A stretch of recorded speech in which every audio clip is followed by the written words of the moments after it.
Assalamualaikum warahmatullahi wabarakatuh.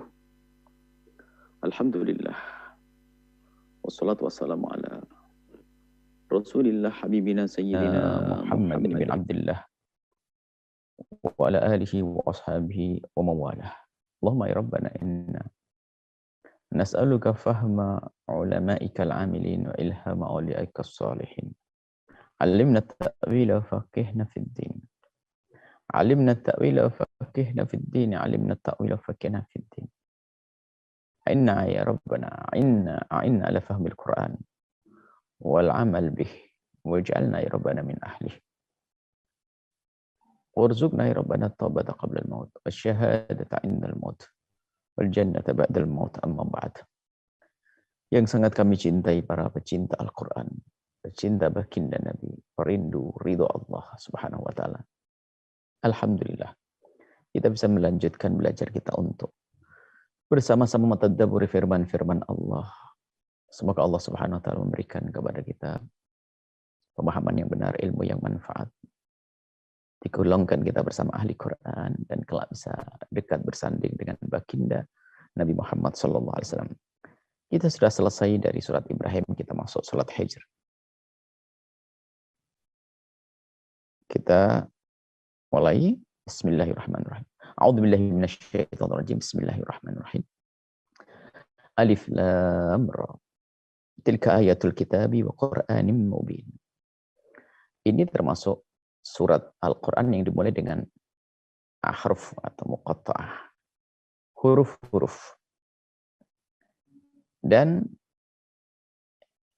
ini bukti bahwasanya memang Al-Quran bukan buatan baginda Nabi, tapi wahyu dari Allah.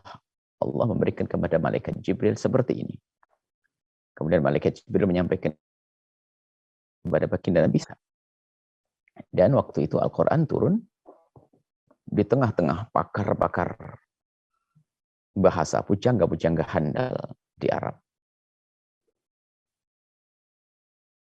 Kalau seandainya itu karangan manusia, baginda Nabi tidak akan mengeluarkan kalimat-kalimat yang bakal mengundang tanda tanya dari mereka.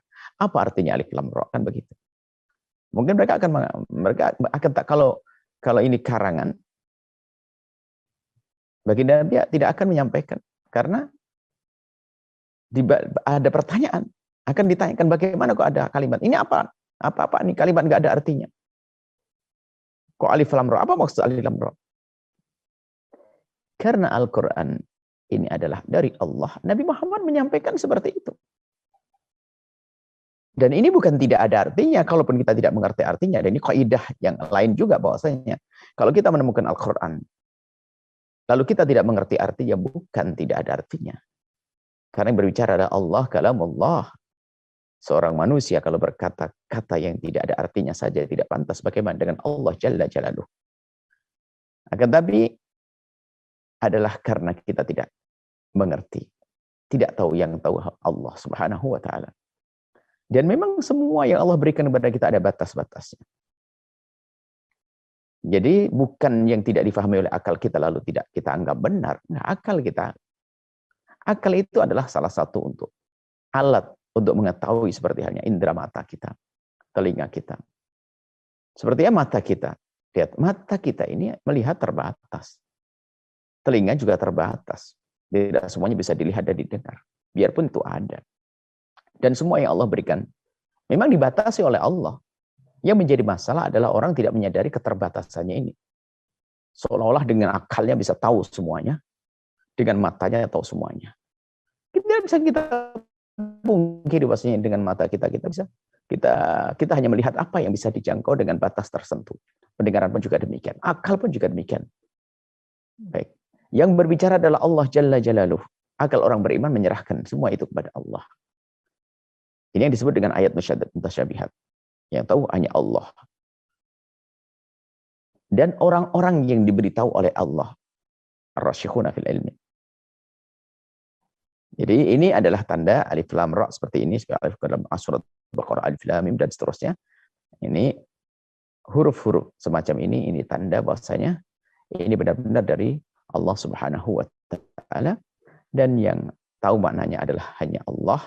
Jika ada seorang mukmin yang mencoba mentafsiri alif lam ra dengan tafsir-tafsir, bukan sesuatu yang terlarang, akan dengan catatan tidak bertentangan dengan yang ada di dalam syariat Nabi Shallallahu Alaihi Wasallam. Kemudian tilka ayatul kitabi wa Qur'anin mubin. Tilka adalah isim isyarah, biasanya digunakan untuk menunjuk sesuatu yang jauh. Kan tetapi memang makna ada di dalam bahasa Arab ada makna pengagungan. Biarpun sesuatu ada di hadapan kita, tapi kalau kita tunjuk dengan isyarat jauh, ini adalah untuk satu makna, yaitu pengagungan. Tilka adalah Nabi Musa, Zabur kepada Nabi Daud, Injil diturunkan kepada Nabi Isa, dan Al-Quran kepada baginda Nabi. Itu adalah kitab. Akan tapi kitab di sini adalah Al-Quran. Kitab, ayat-ayat di dalam Al-Quran. Ayat-ayat yang ada di dalam Al-Quran. Itu ayat yang dalam Al-Quran. Al-Quran yang mubin.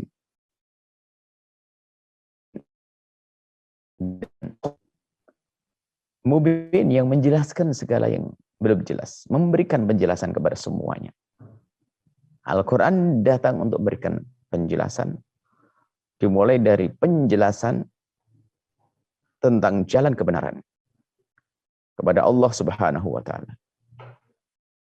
Jalan keselamatan. Nah, ini adalah Al-Quran yang menjadi petunjuk menuju jalan keselamatan, jalan kemuliaan. Mubin, jelas. Kemudian di jalan itu memang banyak penjelasan-penjelasan. Ibaratnya kita gambarkan, ini jalan kepada Allah Subhanahu wa Ta'ala. Tentu di dalam sebuah perjalanan kan ada gambaran rambu-rambu, pos-pos dan sebagainya. Secara umum, Al-Quran ini adalah jalan menuju Allah Subhanahu wa Ta'ala. Di dalamnya banyak keterangan-keterangan agar kita nyaman di perjalanannya. Agar kita tidak... ada orang sampai tapi ada tersesat dulu kan, gak enak itu. Ada orang sampai kepada perjalanan mungkin ya jeblok dulu jalannya. Kalau kita gambarkan kita mengendari kendaraan. Akan tapi kalau orang mengikuti petunjuk Al-Quran, sudah jalannya lurus, benar. Tidak akan ada ganjalan-ganjalan, tidak ada gangguan hingga sampai kepada Allah Subhanahu wa Ta'ala. Rubbama yawaddu alladhina kafaru law kanu muslimin. Rubbama yawaddu alladhina kafaru law kanu muslimin. Nah, rubbama ini dari kata rubba. Rubba itu adalah untuk litaklil atau menganggap suatu itu jarang terjadi atau taksir atau banyak terjadi. Nah, rubba mauludin yuladu bila abin, alangkah sedikitnya orang yang dilahirkan tanpa ayah. Kisahnya hanya Nabi Isa saja. Tapi nanti ada makna rubba ini adalah taksir. Rubba mujtahidin. Alangkah banyaknya orang bersungguh-sungguh apa? Ini rubba mujtahidin. Najah. Lulus dalam ujian. Nah, rubba itu litaklil, litaktir. Nah, untuk kita sebagai manusia, itu bisa saja sesuatu itu adalah yang tidak kita ketahui. Apakah dia yang bakal lulus atau tidak lulus, kecuali setelah terbukti. Itu kalau kita manusia. Kalau mengatakan alangkah banyaknya orang bersungguh-sungguh, itu akan lulus. Kemudian ada orang bersungguh-sungguh, kita tidak tahu apakah dia bakal lulus atau tidak. Hanya kaidahnya, kebanyakan orang bersungguh-sungguh, itu akan lulus. Itulah kita manusia. Dan umumnya rubba ini adalah, rubba itu langsung kepada isim. Kalau ketemu fi'il dikasih ma. Ada ma-nya. Nah, jadi rubbama, setelah itu baru fi'il. Rubbama. Nah, rubba ini kalau untuk manusia seperti itu. Bisa saja itu terjadi dan tidak terjadi. Karena dia tidak tahu. Akan tapi di sini Allah yang berfirman, maka bukan tidak tahu. Ini berita bahwasanya yawaddul ladzina kafaru, maksudnya begitu. Yawaddul ladzina kafaru. Menghendaki mereka orang-orang kafir itu. Kalau kanu muslimin, kalau mereka menjadi orang-orang Islam. Para ahli tafsir menjelaskan dengan dua penjelasan. Ini pertama adalah penjelasan di saat seorang kafir itu di akhir kehidupannya di dunia, menjelang ajalnya dicabut, ia akan melihat seremnya tempat mereka.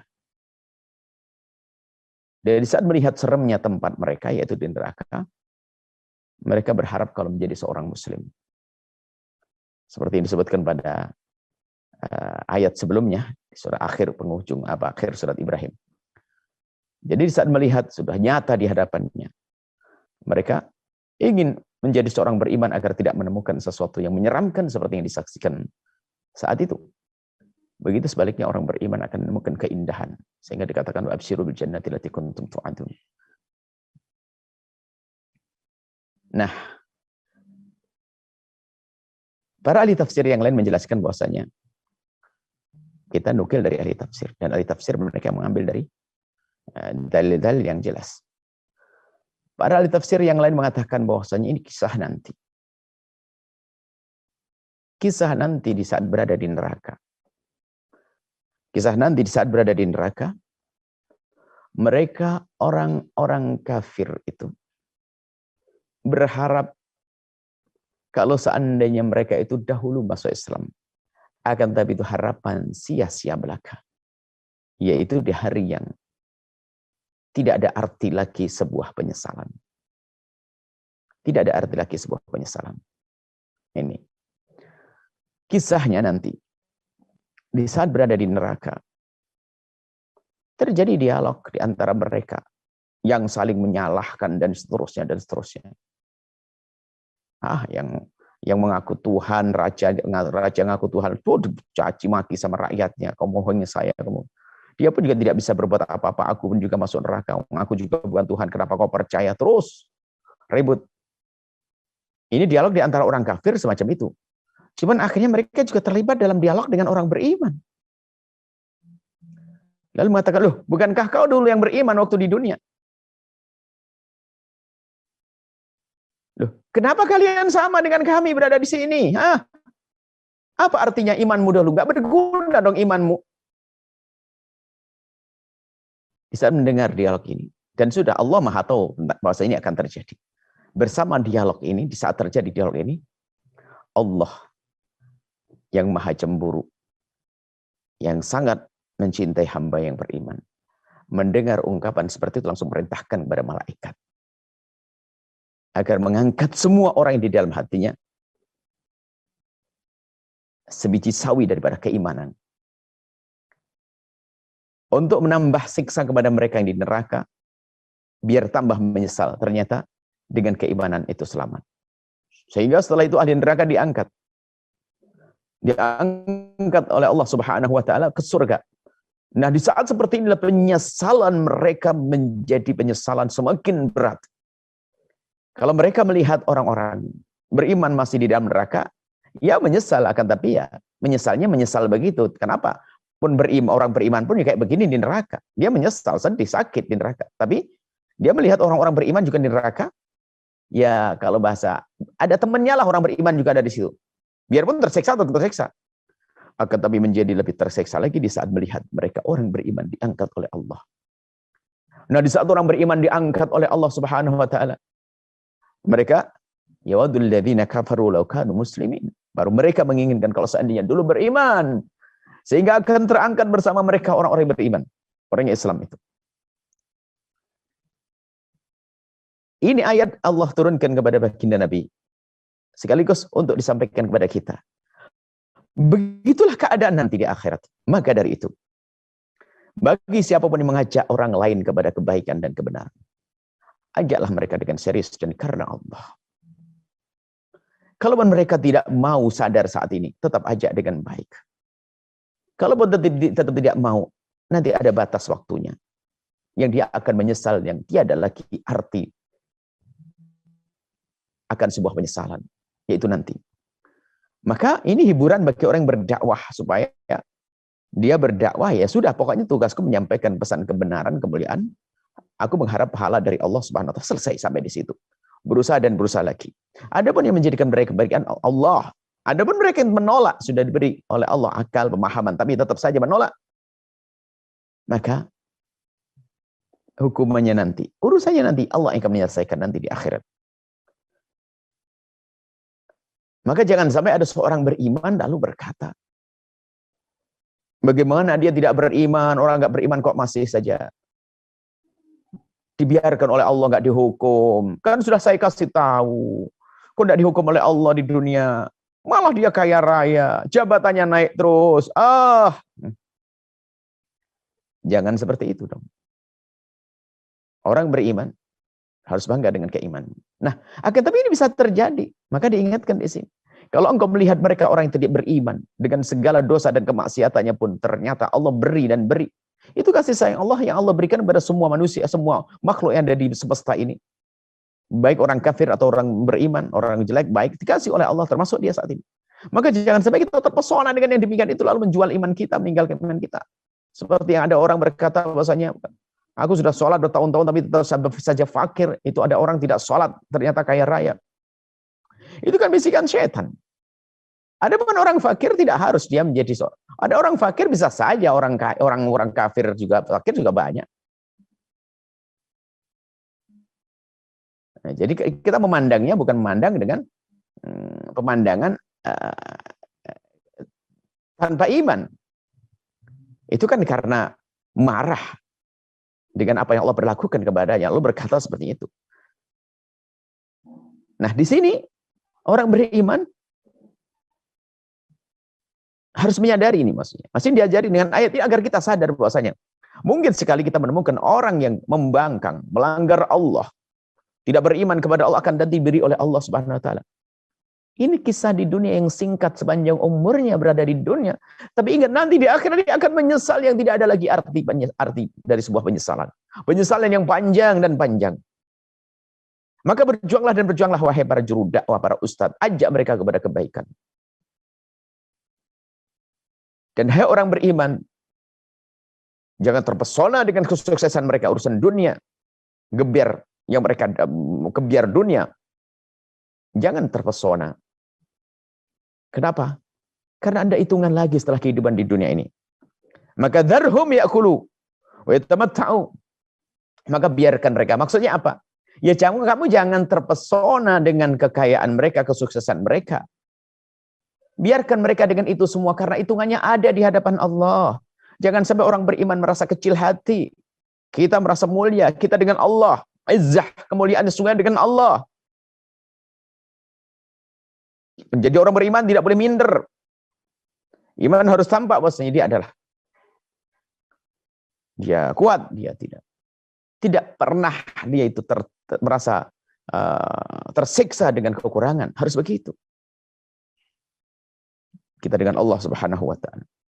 Iya, kita sakit kita semua, orang pernah merasakan sakit dan sebagainya. Tapi sakit yang dirasakan seorang hamba yang beriman menjadikan dia semakin dekat kepada Allah, semakin mendekat kepada Allah, semakin kenal Allah.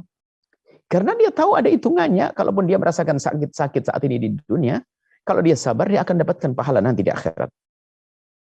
Akan tapi ketahuilah, bagi orang yang tidak beriman, kalau diberi oleh Allah kenikmatan di dunia yang melimpah, yang banyak, sesungguhnya itu adalah muqaddimah, atau itu adalah untuk menambahkan beban mereka kelak di akhirat, pertanggungjawaban di hadapan Allah Subhanahu wa taala untuk dimasukkan neraka yang lebih dalam lagi.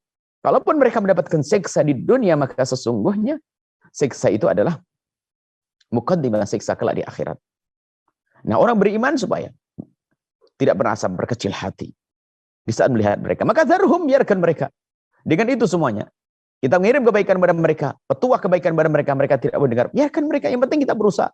Urusan dia dengan Allah nanti. Allah yang maha adil, Allah yang akan mengatasi semuanya, Allah yang akan menyelesaikan semuanya. Dharhum, biarkan mereka. Ya'kulu yatamatta'u, mereka makan, yatamatta'u, bersenang-senang dengan segala macam. Dia memiliki banyak hal. Wa yulhihimul amwal. Wa yulhihimul amalu. Wa yulhihimul amalu. Dan dia selama ini terlena, dia terus terlena dengan angan-angan. Angan-angan. Angan-angan di dunianya. Tidak pernah diputus dengan angan-angan di akhirat. Jangan membiarkan liar angan-angannya di dunia. Karena apa? Ya, kesenangan hidupnya bagi mereka hanya dunia. Mereka tidak mengimani ada kehidupan setelah dunia ini. Makanya begitulah hidupnya. Dia ingin bersenang-senang di dunia, terlena dengan dunia. Angan-angannya tidak pernah putus urusan dunia terus. Dan tidak berharap urusan akhirat. Kalau orang-orang beriman tidak, dia berangan-angan. Tapi angan-angannya dibatasi. Bahwasanya dia punya waktu yang terbatas.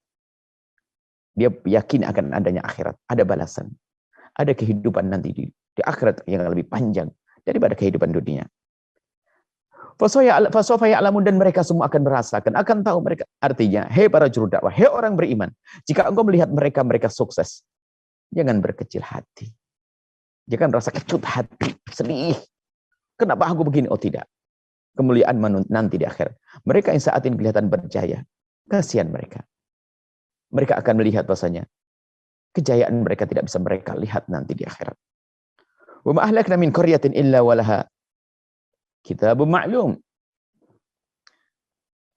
Artinya kalau seandainya ada orang dengan satu raja dengan kekafiran, kezalimannya atau apa. Yang penting kita berusaha untuk mengingatkan, menyampaikan kebenaran, atau kalau ada orang berbuat salah, maksiat, kita menyampaikan kebenaran. Urusan ini dengan Allah. Jangan lalu kita mengatakan, kok tidak dihancurkan ya oleh Allah? Dia kan sudah negara nggak benar, negara kafir, negara ini. Kenapa tidak dihancurkan oleh Allah? Kenapa ya? Ini merusak keimanan kita. Kenapa tidak dihancurkan oleh Allah SWT? Kenapa harus seperti itu? Ini bahaya. Merusak keimanan. Dan kita ilah wa ma ahlakna. Dan kami tidak akan menghancurkan. Allah tidak menghancurkan min qaryatin, satu kampung. Illa walaha kitabun ma'lum, kecuali melalui sesuai dengan apa yang Allah tentukan. Bahasanya kalau belum waktunya hancur, tidak akan hancur. Apapun yang terjadi, tidak akan hancur. Karena Allah belum menghendaki kehancuran pada kota tersebut atau kampung tersebut. Dan ini terjadi pada bukan zaman kita, zaman sebelum kita, sebelumnya. Banyak negara-negara yang dengan kezalimannya, dengan kejahatannya, menyembah selain Allah, pun demikian dibiarkan oleh Allah Subhanahu wa Ta'ala. Kenapa tidak dihancurkan? Karena untuk menghancurkan Allah sudah punya waktu yang sudah ditentukan. Dan di balik itu semua ada ibrah, ada pelajaran bagi siapapun yang mau merenung. Ini. Wa ma ahlaka illa wal kitabun ma'lum. Jadi sudah ditentukan kapan akan hancuran sebagainya. Maka kita itu berharap, tugas kita gini loh, tugas kita adalah menjalankan tugas Allah, menyampaikan kebenaran, berdakwah, mengajak orang lain, seterusnya.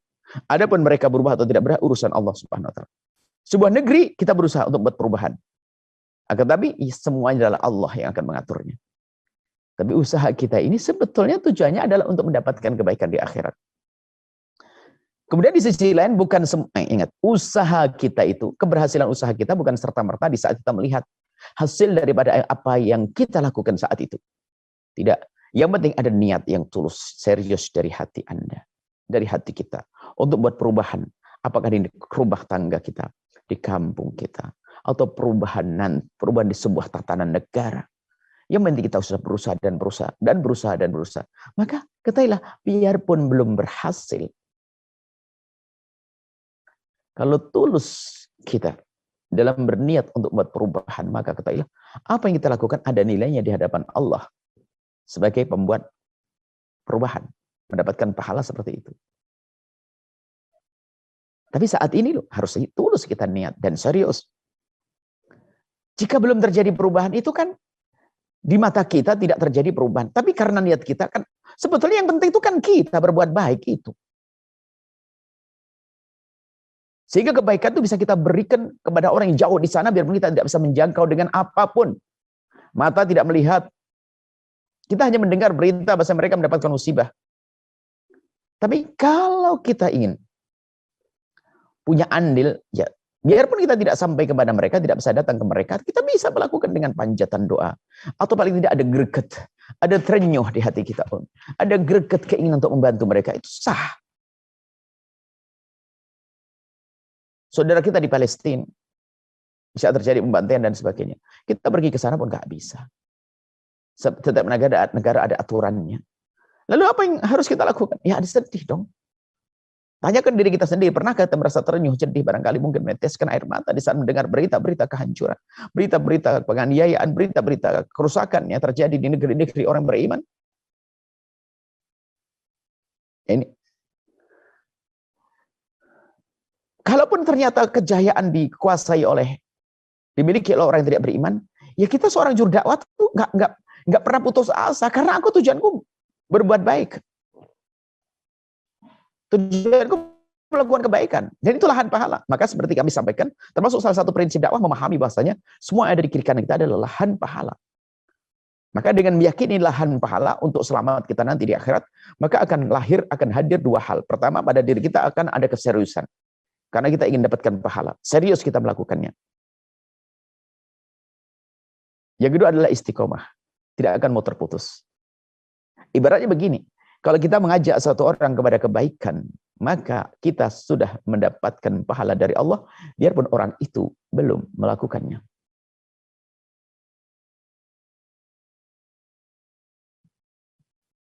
Kalau kita mengingatkan yang kedua kali, tetap mendapatkan pahala, biarpun orang itu belum melakukannya.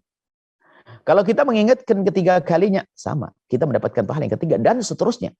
Sampai kapanpun, sampai dia mati atau saya mati. Dia marah-marah, semakin gede pahala. Ibaratnya begitu. Artinya, hasil, ya boleh kita ada kerinduan untuk melihatnya. Tapi hasil itu dari Allah, yang penting kita usaha, dan yang akan dinilai oleh Allah ya usaha kita ini. Maka sering kami serukan, ayo kita berbuat baik. Kita mulai kebaikan saat ini. Dengan apa yang Allah berikan kepada kita, harta kita. Yuk kita gunakan untuk apa harta kita? Ide kita, ilmu kita. Yuk kita berbuat baik. Kita berusaha untuk buat perubahan di semesta ini. Kita berusaha untuk melakukan kebaikan. Harus ngambil bagian, ambil andil. Adapun jika ternyata apa yang kita berbuat belum membuahkan hasil, ketahuilah dengan ketulusan kita sudah ada hasilnya di hadapan Allah. Hanya karena kita masih hidup saja kita tidak bisa melihatnya. Ma tasbiqu min ummatin ajalaha wa ma yastakhirun. Setiap umat, setiap kaum itu sudah ditentukan oleh Allah kapan kehancurannya.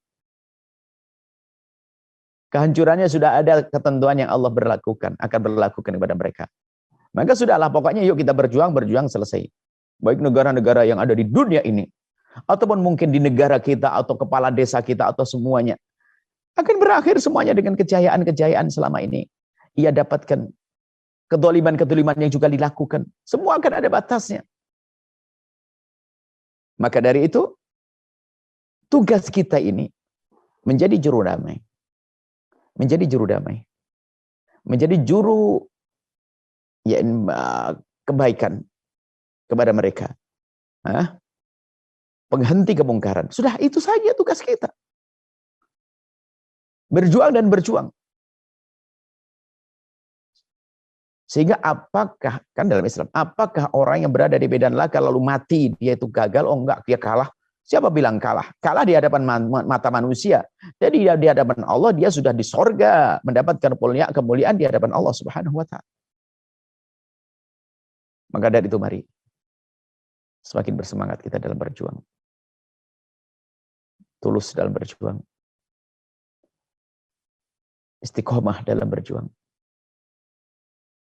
Jangan buru-buru ingin melihat hasilnya.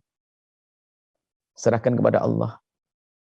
Kalaupun ternyata keberhasilan itu kita lihat saat ini, terus kita tata hati kita bahwasanya ini adalah sahamnya dari Allah, agar kita tidak masuk ke bab ujub, berbangga dengan diri. Bahkan sebagian para kekasih Allah ada yang berdoa, jika mereka melakukan kebaikan, ya Allah tampakkan hasil kebaikanku nanti saja kalau aku sudah meninggal. Khawatir kalau melihatnya di saat masih hidup, akan berubah hatinya menjadi ujub, sombong, dan alangkah banyaknya orang tertipu dengan kesombongan ini. Tapi semoga Allah memberikan kepada kita kesuksesan dalam menyeru kepada kebaikan. Anda semuanya menjadi juru dakwah di semesta ini. Sukses, kita melihat kesuksesan, dan kita tetap ikhlas. Dan terus, kenapa kami mengatakan, kalau ada para kekasih Allah yang berdoa, ya Allah, tampakkan kesuksesan, keberhasilan dari jerih payahku nanti setelah aku meninggal. Tapi kita balik, ya Allah tampakkan saat ini. Kenapa? Kita ingin segera terwujud perdamaian. Kita ingin kebaikan segera terwujud. Sambil kita memohon, ya Allah jauhkan kami dari ujub, dan dari kibir, dari berbangga dengan diri, dan dari kesombongan. Semoga Allah memilih kita semua menjadi juru dakwahnya Rasulullah SAW. Berikan kepada kita ketulusan, menjauhkan kita dari ujub, dan juga menjauhkan kita dari putus asa di saat kita belum menuai keberhasilan dalam berjuang. Nuhibbukum fillahi. Kami cintai Anda semua karena Allah. Wallahu a'lam. Saksikan video ini. Jangan lupa berselawat kepada baginda Nabi Muhammad sallallahu alaihi wa alihi wa sahbihi wasallam.